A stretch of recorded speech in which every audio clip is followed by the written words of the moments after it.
पूर्णिया में भारत सरकार के राज्य मंत्री सहकारिता एवं उत्तर पूर्वी क्षेत्र विकास बीएल वर्मा आकांक्षी जिला अंतर्गत दौरे पर पहुंचे, जहां जिले के विभिन्न विभागीय योजनाओं की समीक्षात्मक बैठकों में हिस्सा लिया। इसी कड़ी में मंगलवार की सुबह पूर्णिया भाजपा जिला कार्यालय में प्रेस वार्ता आयोजित की गई। प्रेस वार्ता के माध्यम से भारत सरकार के मंत्री बीएल वर्मा ने विभिन्न विषयों पर बातें साझा की। मंत्री बीएल वर्मा ने बताया कि पूर्णिया आकांक्षी जिलों में से एक है, जिसे लेकर विभागीय दौरे पर पूर्णिया पहुंचे थे। सोमवार को विभागीय अधिकारियों के साथ बैठक कर संबंधित विषयों पर चर्चा की। इस दरमियान Purnia cement station, medical college का निरीक्षण भी किया।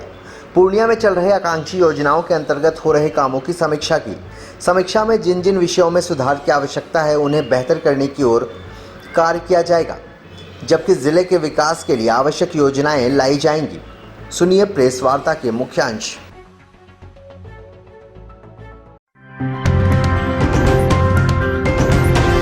आप देख रहे हैं SDN न्यूज, मुद्दे की बात आपके साथ। इस पूर्णिया जिले में मेरा कार्यक्रम, पूर्णिया जिला आकांक्षी जिला है और आकांक्षी जिलों में जो हमारे 115 जिले हैं, उनमें से बिहार में 13 जिले हैं और 13 में से एक आपका पूर्णिया जिला है। तो हमारे यहाँ आकांक्षी जिलों में 5 विषयों पर खासतौर से हमारे जिले की क्या रैंक नीति आयोग में आती है, उसके आधार पर हम तय करते हैं। और 5 विषय हैं।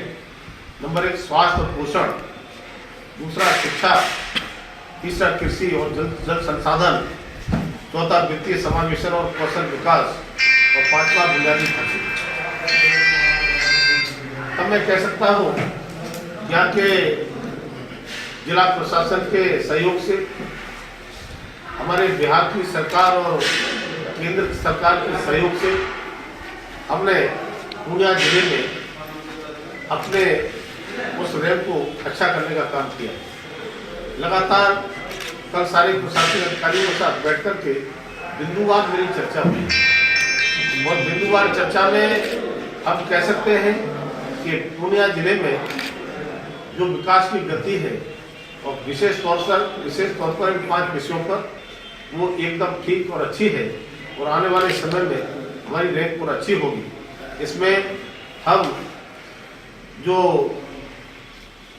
भारत के जितने आकांक्षी जिले हैं 115, इसमें हमने स्वास्थ्य और पोषण में 4थी रैंक हासिल की। इसी तरह से कृषि और जल संसाधन में 10वीं रैंक पर हम आए हैं और वित्तीय समावेशन और कौशल विकास में हम 8वीं रैंक पर हम आए हैं और बुनियादी ढांचे में हम 5वीं रैंक पर आए हैं। ये रैंक बिहार के 13 जिलों में से नहीं बल्कि देश के 115 जिलों में से रैंक है। तो पूर्णिया जिले का विकास और विषयों पर हम आगे बढ़े हैं, तो कह सकते हैं कि इस आकांक्षी जिलों को भी हम एक विकसित जिले के रूप में काम कर रहे हैं।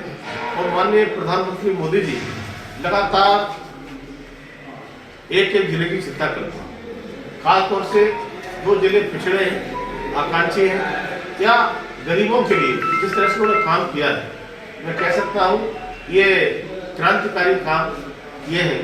अगर मैं पुराने की दृष्टि से मैं कहूँ तो हमने पहली खुराक में 89.7% अपने लक्ष्य को प्राप्त किया है।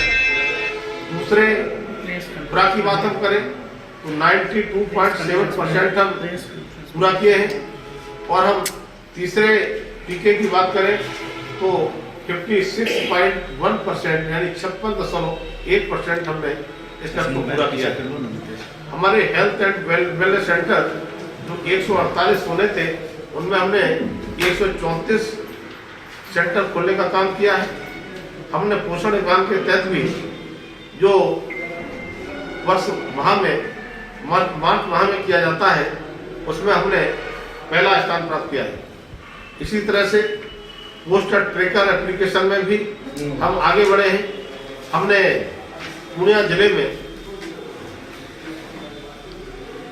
तो 212 पोषण वाटिका जो आंगनबाड़ी केंद्रों पर निर्माण किया गया है, उसमें से 1925 आंगनबाड़ी केंद्रों में पोषण वाटिका बनाने का बीज उपलब्ध कराने का काम किया।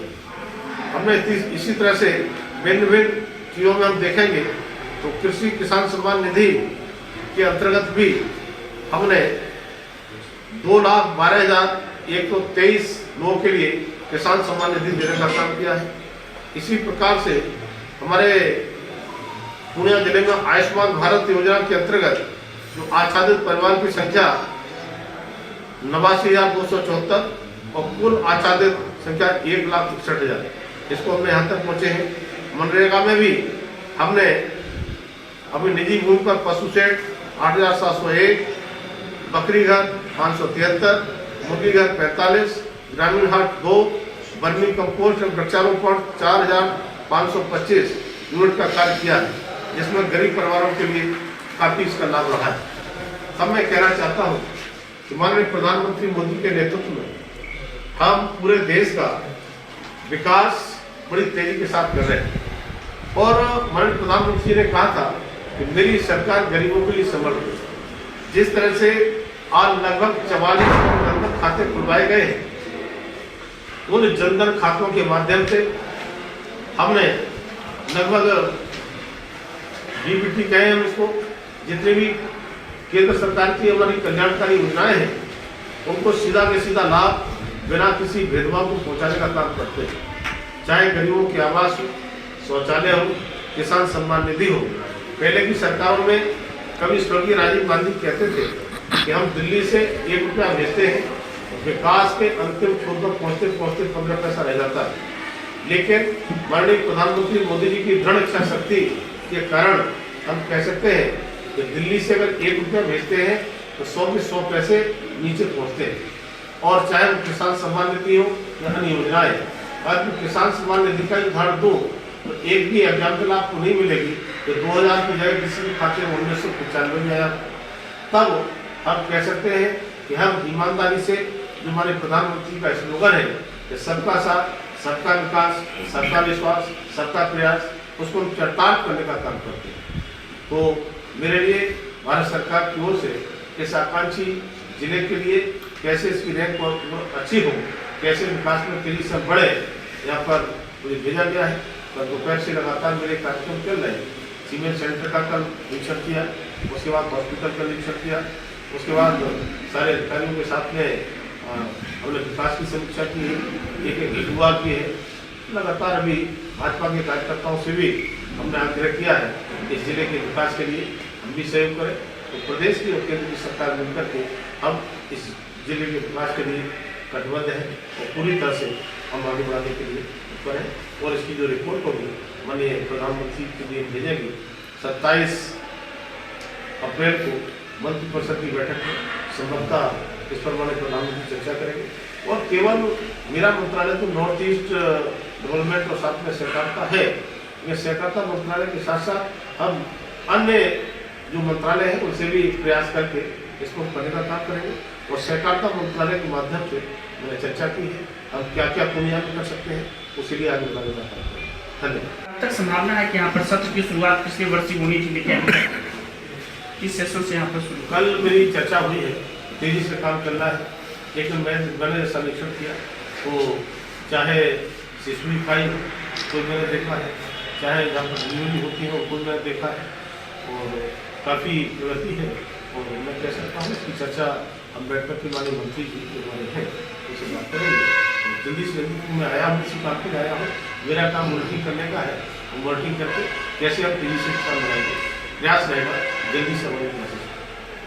आकांक्षा होती है, ड्रेनेज की सुविधा नहीं है, हल्की बारिश के बाद पूरा जलमग्न हो जाता है शहरी क्षेत्र, तो उसके लिए क्या प्रयास है? मैंने बताया जिन चीज़ों के लिए हमारे पैसे आए हैं संबंधित अपने मंत्रालय से बात करेंगे और उन समस्याओं का समाधान तो करेंगे ही, लेकिन पूर्णिया के विकास के लिए हम किसी मंत्रालय के माध्यम से कर सकते हैं, उसके लिए पूरा हमारा जोर रहेगा। और इस देश के यशस्वी प्रधानमंत्री के नेतृत्व में इन आकांक्षी जिलों के लिए बड़ा गंभीरता से लिया जा रहा है। तो मुझे पूरा विश्वास है कि आपको बहुत जल्दी बहुत परिवर्तन और कुछ अच्छा देखने को मिलेगा। ये सहकारिता मंत्रालय की तरफ से क्या क्या काम हो रहे हैं? देखिए सहकारिता मंत्रालय में, ये सहकारिता मंत्रालय बहुत बड़ा मंत्रालय है बहुत बड़ा मंत्रालय इसलिए कि हमने भी सहकारिता मंत्रालय का एक राष्ट्रीय सम्मेलन किया था। उसमें इस देश के यशस्वी गृह मंत्री और पहले सहकारिता मंत्री हैं, और उस समय हमने जो काम किया था तो उसमें सम्मेलन किया था, उसमें 10 करोड़ से ज़्यादा लोगों की सहभागिता रही। अभी 2 दिन की हमने कार्यशाला की है, जिसे सेमिनार हम कहते हैं। पूरे 31 हमारे राज्य और 5 केंद्र शासित राज्य, सभी से हमारे जितने सीनियर IAS अधिकारी होते हैं कॉर्पोरेट जुड़े हुए, या हमारे कॉर्पोरेटर से बड़े, उनको बुला करके हमने स्टेट वाइज चर्चा की है। इसी प्रकार से अगर मैं बिहार की बात करूं तो बिहार में हम 22 हमारी जिला सहकारी बैंक है। बिहार में 41,846 सहकारी समितियां हैं, जिसमें 8,463 पैक्स हैं, 6,957 डेयरी है जो दूध की है, 4,577 लेबर के हमारे फेडरेशन है, तथा 2,742 हाउसिंग समितियाँ। इस तरह से भिन्न भिन्न प्रकार से हम काम कर रहे हैं, और NCD के माध्यम से हमने अभी 2-3 सालों में 2,241 करोड़ रुपये हमने यहाँ के लिए दिया है। और इसी तरह से क्योंकि सहकारिता के क्षेत्र में जब तक ट्रेनिंग नहीं देंगे, हम प्रशिक्षित नहीं करेंगे, तो मैं कह सकता हूँ कि हमने अभी कार्यक्रमों के माध्यम से 2018-19 में 314 सेशन किए थे, 2019-20 में 297 सेशन किए थे, 2020-21 में कोविड था इसलिए कम हुए थे, 88 हुए थे, और अभी 112 सेशन किए हैं। और मिलाकर के मैं कह सकता हूँ 20,000 से ज़्यादा लोगों को हमने ट्रेनिंग देने का काम किया है। और किन किन क्षेत्रों में सुधार की आवश्यकता है, और मैं कह सकता हूँ बिहार में दूध की डेयरी, जो हमारा NCD-FI संस्था होती है, national cooperative dairy federation of India, इसके माध्यम से हम क्या क्या कर सकते हैं। आज लगभग 5.5 करोड़ पर लीटर पर डे का जो हमारा कलेक्शन है, हम इसको भी बढ़ाने का काम कर रहे हैं। तो बिहार में किन किन क्षेत्रों में सहकारिता का काम बढ़ाएंगे, इसकी हमने चिंता की है, और हमारे APS से उन्होंने बात किया है यहाँ से निकालेंगे, और बिहार की सहकारिता के माध्यम से हम रोजगार भी देंगे, हम उनको समृद्धि भी करेंगे। और हमारा प्रधानमंत्री का नारा है सहकार से समृद्धि। हम चाहते हैं कि प्रत्येक परिवार को हम समृद्ध बनाएं, तब हम इस नारे को पूरा कर पाएंगे, और उसी दिशा में काम करेंगे। सरकार ने ये मक्का नहीं खरीदा जा रहा है समर्थन मूल्य से, तो इस पर क्या नहीं, मेरे जानकारी में विषय आया नहीं है, तो आप बता रहे हैं कि मक्का है, मक्का देखा है मैंने, लगातार मक्का बहुत अच्छा होता है, और इस सीजन की मक्का की पैदावार भी बहुत अच्छी होती है, और यहाँ से मक्का बहुत दूर तक जाती है। और मैं कह सकता हूँ कि इसमें इस तरह का विषय आया चिंता करें, और कहीं भी समस्या नहीं आएगी। स्थानीय सांसद हुए, लेकिन पूर्णिया जिले में पिछले 10 वर्षों में एक ही पंचायत आज तक वो दिया गया, उसका भी विकास नहीं हुआ। सांसद जी के यहाँ सुबह में जलपान करके आया हूँ, मैं पिछले शाम आया तो काम करती होती मैं बात भी कर लेता, लेकिन हमारे सांसद बहुत ही युवा है, तेजतर्रार है, और मुझे लगता है चर्चा करेंगे। और हमारे प्रधानमंत्री जी को कहते हैं सभी सांसद हमारा पूरा अपने काम करते हैं, अगर वो कमी है तो ठीक करेंगे। कदम नहीं उठाया गया। हमने बताया ना, कल हमने एक एक चीज पर पूरी चर्चा की है, और जो जो विषय प्रकार के है करने की आवश्यकता हमारी है, वो बिहार सरकार की दृष्टि से जो होगी बिहार सरकार करेगी, और हमारी केंद्र सरकार की जो दृष्टि में आएंगे वो करेंगे। लेकिन लक्ष्य हमारा पूर्णिया को आगे बढ़ाने का है, विकसित करने का है, इस जो हमारा नाम आकांक्षी है इस सब को हटाने का है, ये सारे काम करने पड़ेंगे। और ये सब काम हुए होते तो क्यों आकांक्षी क्यों बैठे होते, अगर भेजा ही माने प्रधानमंत्री, इसलिए कैसे उसको आगे बढ़ाए। अच्छा देखिए, मैंने बताया ना कन्या बहुत सुधार हुआ है, लेकिन सुधार हुआ है तो सुधार की आवश्यकता नहीं है, सुधार की आवश्यकता है, इसीलिए हम लोग बैठे हैं। पर DM के साथ बैठकर के संबंधित अधिकारी जो रहे हैं, एक एक बिंदु हमने नोट किया है, और जो कमी है उनको आगे बढ़ाएंगे। एक हमारी साक्षरता दर यहाँ कम है काफ़ी, इसके लिए हमने चर्चा की है कि स्कूल चलो अभियान में हम जितने हमारे NGO हैं, जितने हमारी संस्थाएँ हैं, जितने हमारे शिक्षण से जुड़े लोग हैं, उनको भी हम प्रेरित कर रहे हैं। तो इस प्रकार की 2-4 चीज़ें हैं हम पीछे हैं, उनको हम आगे बढ़ाने की आवश्यकता है। तो आगे है और आगे कैसे ले जाए, और जो पीछे है उनको आगे लाने की आवश्यकता है।